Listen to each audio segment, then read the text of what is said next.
नमस्कार। आज हम बात करेंगे माता दुर्गा का जो दूसरा रूप है, जिसको बोलते हैं ब्रह्मचारिणी, जिनका नवरात्रि के समय में पूजा किया जाता है। हम सब जानते हैं कि नवरात्रि में माता दुर्गा का 9 दिन का पूजा होता है और हर एक दिन अलग अलग रूप का उनका पूजा होता है, जिसमें से जो दूसरा रूप है वह है ब्रह्मचारिणी, और हम आज उसी के बारे में हम बात करेंगे। हम यहां यह समझने का कोशिश करेंगे कि मां पार्वती का, उन्हीं को दुर्गा भी बोलते हैं, मां पार्वती का ऐसा कौन सा काम हुआ था, उन्होंने ऐसा कौन सा कर्म किया था जिसके वजह से उनका ब्रह्मचारिणी नाम दिया गया, और उनका उस कर्म से किसको क्या फायदा होने वाला था। क्योंकि ऐसा कुछ न कुछ तो बहुत बड़ा हुआ है जिसके कारण से सभी देवी देवता, ऋषि मुनि, सब लोग उनको उस रूप में पूजा करना शुरू किए हैं। तो आज हम उसी के बारे में बात करेंगे। वैसे माता का असंख्य रूप है, जिसमें से ब्रह्मचारिणी भी एक है। इसके लिए आपको थोड़ा बैकग्राउंड समझना पड़ेगा। यहां पर ऐसा है, मां सती, जो कि दक्ष की पुत्री थी, शंकर भगवान की जो पत्नी थी, वे योगाग्नि में भस्म हो चुकी हैं। बाद में उन्हीं का पर्वतराज हिमालय के घर में पुनः जन्म हुआ है पार्वती के रूप में। सभी देवी देवता बहुत प्रसन्न हैं, और उसी समय एक तारकासुर, एक राक्षस है, एक बहुत बड़ा असुर हुआ है, जिसको शंकर भगवान के द्वारा 2 वरदान प्राप्त है कि पहला वह दानवों का राजा रहेगा, और दूसरा उसकी मृत्यु जब भी होगी शंकर भगवान के पुत्र से ही होगी। यह वरदान पाकर वह बहुत क्रूर हो गया है। सभी देवी देवता, जितने ऋषि मुनि हैं, वह सबके ऊपर अधिकार कर लेता है। अधर्म फैल गया है, धर्म का नाश हो रहा है।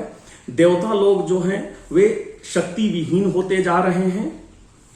ऐसी परिस्थिति हो गई है। वहां पर मां पार्वती का जन्म होता है। ब्रह्मा जो देव हैं वे बतला देते हैं कि मां पार्वती ही जो हैं वे पहले सती थीं, और भविष्य में मां पार्वती ही जो हैं वो शंकर भगवान का वर्ण करेंगे। यह जो बैकग्राउंड है, इसको हम अपने पहले जो हमारा वीडियो है, जो पहला माता का जो रूप है शैलपुत्री, इसमें हम इसका वर्णन कर चुके हैं। हम संक्षिप्त वर्णन इसलिए किए कि यहां से आपको समझने में आसानी होगी। अब यहां पर मां पार्वती का जन्म हो चुका है। उधर भगवान शंकर जो हैं वे तपस्या में, साधना में बैठे हुए हैं। देवता के ऊपर अलग तरह का दिक्कत है, वे असुर के अधीन हैं, न धर्म कर सकते हैं कुछ, न यज्ञ कर सकते हैं। काफी वे लोग जो हैं परेशान हैं, जितने देवी देवता लोग हैं या फिर ऋषि मुनि हैं, सब परेशान हैं।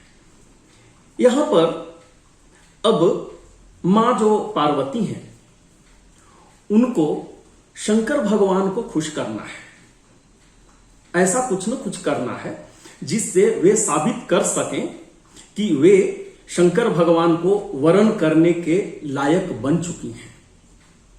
क्योंकि जब वे शंकर भगवान का वरण नहीं करेंगी तब तक शंकर भगवान का कोई पुत्र उत्पन्न नहीं होगा, और तब तक वो तारकासुर है, उसका वैसे ही जो अधर्म है वह चलते रहेगा, और धीरे धीरे पूरा का पूरा धर्म ही खत्म हो जाएगा। इसके लिए मां पार्वती जो हैं अपना महल छोड़ देती हैं। वे एक राज खानदान में उन्होंने जन्म लिया है, हिमालय राज के घर में उन्होंने जन्म लिया है, वे काफी कोमल हैं, काफी छोटी हैं। जब वो यह मतलब सोचती हैं, यह प्रतिज्ञा करती हैं कि हम जा करके तपस्या करेंगे, नारद देव के कहने के बाद हम तपस्या करेंगे और भगवान शिव को हम वरण करेंगे, ऐसा उनका मन में होता है। और यह सोच करके मां पार्वती जंगल में तपस्या करने के लिए चली जाती हैं। वह अपना घर द्वार सब छोड़ देती हैं और जंगल में चली जाती हैं। उन्होंने कैसा तपस्या किया, इसका वर्णन हमारे काफी धर्म ग्रंथ में है। अगर आप रामचरितमानस, जो कि काफी प्रसिद्ध धर्म ग्रंथ है हमारा, उसमें भी अगर आप देखेंगे तो इसका वर्णन है। तो उसमें उन्होंने 1000 साल तक सिर्फ कंद और मूल खाए, कुछ अनाज नहीं खाया। उन्होंने तपस्या किया और कंद मूल खाए। बाद में फिर 100 वर्षों तक उन्होंने सिर्फ साग खाया, मतलब घास फूस खा करके वे अपना जीवन यापन किए। बाद में बहुत समय तक सिर्फ जल और वायु पर रहे। फिर बहुत कालखंड तक उन्होंने उपवास भी रखा। उन्होंने इसके बाद 3000 साल तक जो बेल का जो पत्र होता है सूखा हुआ, उसका सेवन करके उन्होंने अपना जीवन यापन किया। और ये भी आप देखिए, उस समय अलग अलग ऋतु में, गर्मी में, बरसात में, ठंडा में, हरेक ऋतु में उन्होंने तपस्या किया। बाद में उन्होंने वह बेल पत्र भी खाना छोड़ दिया। उसी से उनका नाम, मां पार्वती का नाम अपर्णा भी पड़ा, क्योंकि उन्होंने बेलपत्र भी खाना छोड़ दिया था।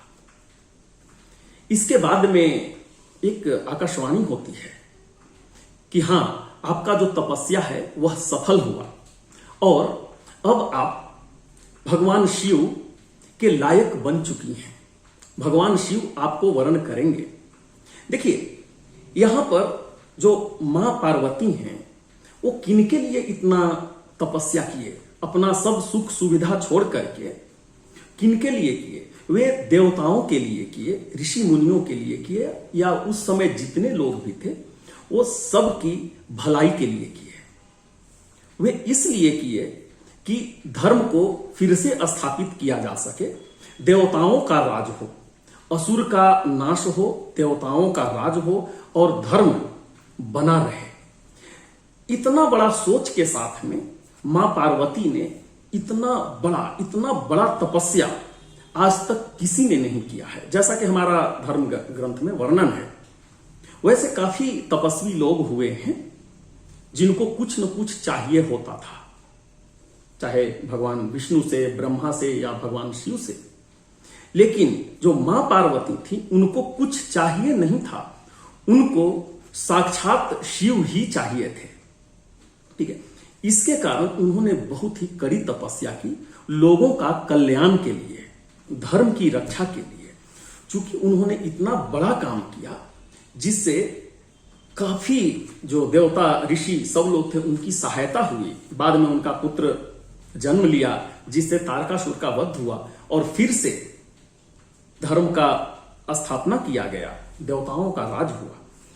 इतना बड़ा काम करने के कारण मां पार्वती को पूजा जाने लगा, क्योंकि जो ब्रह्मचारिणी जो है, ब्रह्मचारिणी का मतलब ही है जो ब्रह्म में विचरण करे।